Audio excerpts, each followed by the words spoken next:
Dear learners, welcome you all to e-learning platform. Now we are in week 9. In this week we will learn The Rainbow by D.H. Lawrence from chapter 6 to chapter 11. Summary: with the contextual analysis, that is the symbol appeared in the rainbow and their underlying meaning. Let's begin.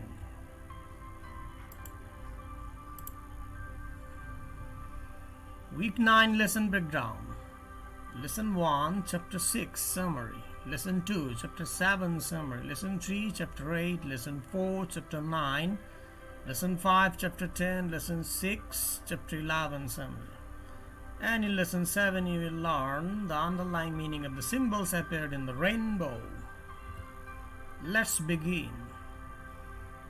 Lesson 1, Chapter 6 summary. Anna and Will have a 2-week honeymoon period where they spend all day alone together in their new home. They sleep until noon and make love all the time.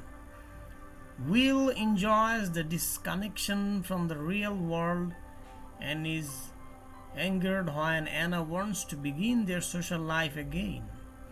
Anna begins to feel smothered by Will's constant need for her to pay attention to him. She is afraid and full of hatred toward Will. After a brief loving period, the two of them have a stormy relationship as they learn that they do not really understand each other. Neither one understands what the other wants. Instead, they form a pattern of intense love and intense conflict. One of the conflicts is over Will's religious feelings, coming from his appreciation of religious art and architecture, which Anna continually ridicules. Chapter 2 summary. Lesson 2, Chapter 7 summary. Anna's family continues its relationship with the Baron Skabansky. His Polish wife dies and he remarries a younger English woman. They have a son. The Baron has changed significantly from the early days when he criticized Lydia and Anna for not speaking Polish.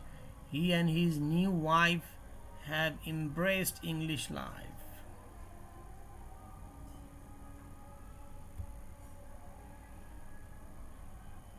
Anna and Will visit this couple during the early days of their marriage.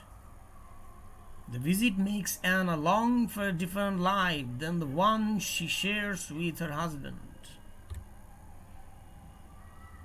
After leaving the Skabanskys, Will and Anna visit Lincoln Cathedral. Both enjoy the cathedral, although Anna's interpretation of the artwork upsets Will. Will wants to focus on the eternal beauty of the art, while Anna wants to discuss the personal life of the artist. This interpretation disturbs Will and offends his long-held religious feelings. Will continues to enjoy religious architectures. Chapter 8 summary in Lesson 3. Will develops a strong bond with the baby Ursula. The second daughter, Gudrun, is born. The relationship between Anna and Will settles down as they become content with their various activities. The family expands quickly with the addition of 2 more daughters, Catherine and Teresa. The added responsibility bears down on Will. He spends much of his time at work or in his workshop trying to escape his family. Little Ursula tries to comfort him, but his expectations are far beyond her childish abilities. He yells at her when she cannot do something. Will teaches Ursula to swim by scaring her and then ridiculing her. He wants to control Ursula, but like her mother, Ursula is determined to be independent. As the girls grow up, Will's attitude changes. He begins to spend a lot of time away from home, often in the company where he works. Lesson 4, Chapter 9, Summary.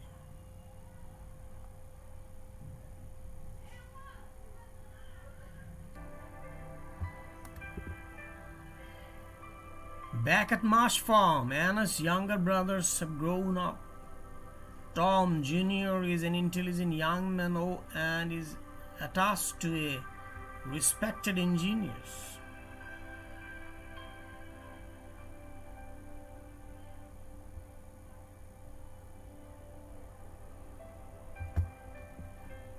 Fred, the younger brother, has a natural affinity to agriculture and will follow his father on the farm. Tom and Lydia have grown old together and become very wealthy and semi-retired. They are proud of their children but do not often speak to each other. At one point, Tom Jr. separates from his famous engineer, benefactor, and travels the world.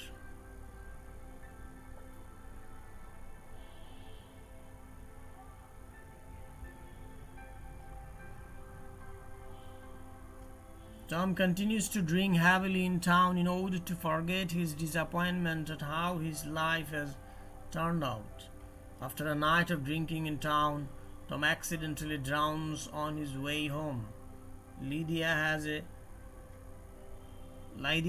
a premonition that something has happened to him. His body is discovered the next morning and is taken to Anna's house. Ursula feels the burden of Chapter 10 summary in Lesson 5. Ursula feels the burden of responsibility toward her younger siblings. The girls form a long-standing feud with the Phillips boys, resulting in many schoolyard fights. At age 12, Ursula and Gudrun are sent to grammar school in Nottingham. Ursula is glad to be able to escape from her noisy and crowded family for a while. She finds another hiding place in the nearby church. One day she accidentally leaves the door to the church unlocked, and her younger siblings mess up the church building. Her father hits her across the face as punishment. Ursula does well in school and develops a mystical Christian religious faith. One of her most pressing religious issues is a literal interpretation of the Bible and the humanity of Christ.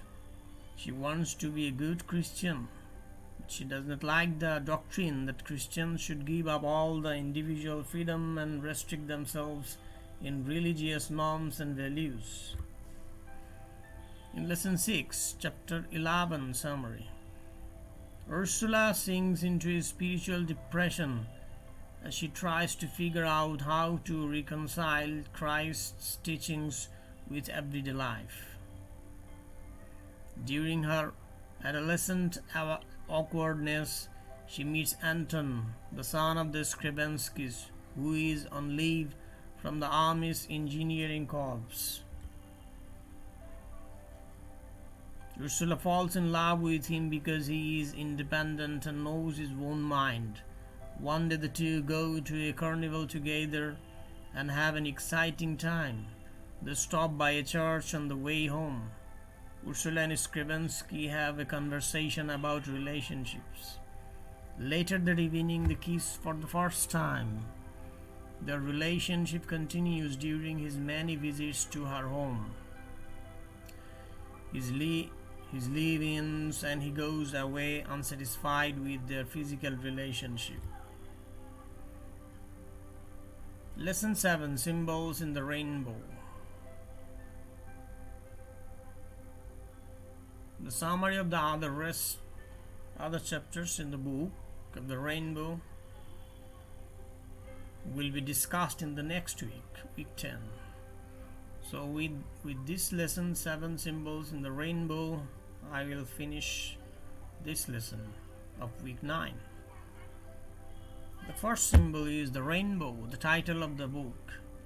The central image of the story is the title object, and the allegorical significance is apparent from it actually being a symbolic image in the novel, such as the doorway in the lips of Tom and Lydia. The timing of the appearances of the rainbow indicate its status, a recurring motif symbolizing the stages of life for the characters. It also symbolizes the freedom of Ursula from social and religious confinements and the hope of a new life. The second symbol is the cathedral. What is the underlying meaning of the cathedral? The cathedral is heavily invested with conflicting thematic symbolism. While at first it represents the spiritual renewal of Will, eventually it becomes symbolic of his disillusionment. For Anna, the cathedral carries all the associations of suffocation and strangling the opportunity to enjoy life. Third symbol, horses. Ursula's feeling of being trapped by the powerful physical might of the horses near the inn becomes symbols of her feelings about Anton. Thus, the projection of the animalistic equine power becomes a projection of Anton's equally animalistic machismo. The fourth symbol, the Marsh farm canal. The cruel slash of flowing water interrupting the pristine pastoral beauty of the Midlands becomes a recurring motif, reminding readers of the various senses of separation underlying the novel. The canal can be viewed the separation of between the past and the Industrial Revolution, as well as the ruptures of relationships. The fifth and the last symbol, colonialism, or the allegorical term colonialism, which is also indicated in this book. Anton's, through the character Anton Scrivensky, Anton's masculinity itself became a symbol for the negative consequences of militant nationalism. Anton's devotion to duty to his nation in the context of England at the time, therefore, is an escapable symbol of extreme natural consequences of nationalistic pride, colonialism and its subsequent racism and imposition of a foreign culture upon indigenous people. That's the end of week 9. Thank you very much for being with me. More discussion you will have about the rainbow in week 10. Thank you and bye bye.